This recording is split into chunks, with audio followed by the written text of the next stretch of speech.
जनसंवाद न्यूज, सत्य आणि विश्वासाची बातमी। कल्याण डोंबिवली परिसराच्या इतिहासातील महत्त्वपूर्ण मानल्या जाणाऱ्या बुद्धगया फाउंडेशनच्या प्राधिकरण आणि शैक्षणिक प्रकल्पाला मंजुरी मिळाल्याबद्दल उल्हासनगरच्या सुभाष टेकडी चौकात पेढे वाटप करत आनंद उत्सव साजरा करण्यात आला। यावेळी शिवसैनिक, भीमसैनिक, पदाधिकारी आणि नागरिकांनी मोठ्या संख्येने उपस्थिती लावली होती। कल्याणच्या बुद्धगया फाउंडेशनच्या सुमारे 30 एकर जागेवर बोधगयेच्या धर्तीवर जागतिक दर्जाची आंतरराष्ट्रीय वास्तू, अत्याधुनिक शाळा, महाविद्यालय तसेच प्रशिक्षण केंद्र उभारण्यात मंजुरी मिळाल्याने परिसरात आनंदाचं वातावरण निर्माण झालं आहे। या ऐतिहासिक निर्णयासाठी खासदार डॉक्टर श्रीकांत शिंदे आणि राज्याचे सामाजिक न्याय मंत्री संजय शिरसाट यांच्या उपस्थितांनी जाहीर आभार मानले। यावेळी हा प्रकल्प केवळ एक शैक्षणिक संकुल नसून सामाजिक, शैक्षणिक आणि सांस्कृतिक परिवर्तन घडवणारा मैलाचा दगड ठरवणार असल्याचं सांगितलं। भविष्यात हजारो विद्यार्थ्यांना दर्जेदार शिक्षण आणि प्रशिक्षणाच्या संधी उपलब्ध होणार असल्याने हा निर्णय ऐतिहासिक असल्याचं मत व्यक्त करण्यात आलंय। हा आभार सोहळ्याला आमदार डॉक्टर बालाजी किनीकर, रिपाई जिल्हाध्यक्ष नाना बागुल, शिवसेना प्रवक्ते किरण सोनावणे, माजी आमदार पप्पू कलानी, बिट्टूभाई सोहता, महानगर प्रमुख राजेंद्र चौधरी, कमलेश निकम, जमनू पुरस्वानी, प्रदीप गुडसे, कांता पवार, जया तेजी, शांताराम निकम, शिवाजी रगडे यांच्यासह विविध पदाधिकारी आणि कार्यकर्ते उपस्थित होते। कार्यक्रमात उपस्थितांनी घोषणाबाजी करत आणि आनंदोत्सव साजरा करत ऐतिहासिक निर्णयाचं स्वागत केलंय। आकाश सहाने, जनसंवाद न्यूज, उल्हासनगर। कल्याण येथील बुद्धभूमी फाउंडेशन या जागेचा विकास व्हावा या उद्देशानं माननीय खासदार डॉक्टर श्रीकांत एकनाथजी शिंदे साहेब यांनी जे प्रयत्न केले ते पूर्णत्वास आले। त्याच्यामुळे या ठिकाणी आपण आनंदोत्सव साजरा केला। लवकरात लवकर प्राधिकरण स्थापन करून त्या कामाला गती मिळेल अशा पद्धतीची आंबेडकरी चळवळीतल्या लोकांची अपेक्षा आहे। मी खासदार श्रीकांत शिंदे साहेबांना, माननीय नामदार रामदासजी आठवले यांच्या पक्षाच्याकडनं हार्दिक शुभेच्छा देतो, त्यांचं अभिनंदन करतो।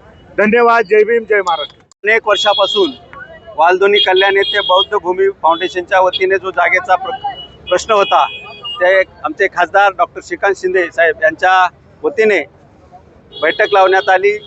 माननीय नामदार समाज कल्याण मंत्री शिरसाट साहेबांच्या दालनामध्ये, त्या दालनामध्ये अनेक समाजाचे नेते या ठिकाणी होते। आनंदरावजी आंबेडकर होते, त्याचप्रमाणे आमचे सोनवणे या ठिकाणी होते, वंचितचे जिल्हा अध्यक्ष सोनू पवार होते, श्यामदादा गायकवाड सन्माननीय तेही या ठिकाणी होते आणि सर्वांच्या मते प्राधिकरण स्थापन करून समाजाला उपयोगी असं जे बोधगयाच्या धर्तीवरचा विकास करण्याचं मानस आमचे कार्यसम्राट, विकास पुरुष खासदार डॉक्टर श्रीकांत शिंदे यांनी त्या ठिकाणी मांडल्यानंतर त्या जागेमध्ये हॉस्पिटल होईल, शाळा होणार आहे, त्याचप्रमाणे मोठी बौद्ध स्तूप या ठिकाणी होणार आहे, मेडिटेशन सेंटर या ठिकाणी होणार आहे, भंतीजींना राहण्याची सोय त्या ठिकाणी होणार आहे आणि एक वेगळं समाज उपयोगी MPSC UPSC भवन सुद्धा करण्याचा त्यांचा मानस आहे,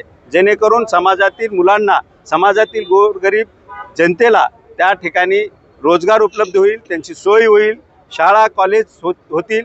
ते त्यांनी त्या ठिकाणी मांडली आणि मंजूर करून आपले समाज कल्याण मंत्री यांनी सांगितले की मी लवकरात लवकर प्राधिकरण स्थापन करून 3 महिन्याच्या आत PMC याचं टेंडर काढून कामाला सुरुवात करेन आणि जो काही फंड लागणार आहे तो कधीही कमी पडणार नाही असं आश्वासन सुद्धा त्यांनी पत्रकार परिषदेमध्ये घेतलेलं आहे। त्यामुळे मी सर्व समाजातील, माझ्या समाजातील सर्व बांधवांना, महाराष्ट्रातील सर्व बांधवांना मी सांगू इच्छितो, जो काही चुकीचा प्रचार या ठिकाणी केला जातोय तो पूर्णपणे चुकीचा आहे।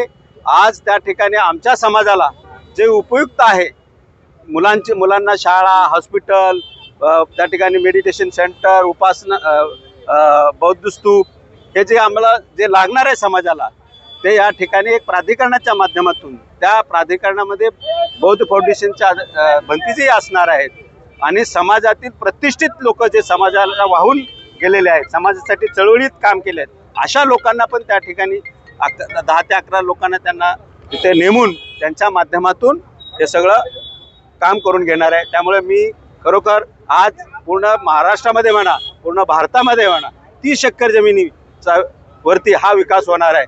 त्यामुळं मी खासदार डॉक्टर श्रीकांत शिंदेचे समाजाच्या वतीने, माझ्या मतदारसंघाच्या वतीने आणि आमच्या सर्वच महाराष्ट्रातील सर्व बौद्ध समाजाच्या वतीने मी त्यांचं खूप खूप खूप आभार मानतो. जनसंवाद न्यूज, सत्य आणि विश्वासाची बातमी. आजच सबस्क्राईब करून बेल आयकॉनला क्लिक करा आणि पहा ताज्या घडामोडींचा अचूक अंदाज आपल्या मोबाईलवर.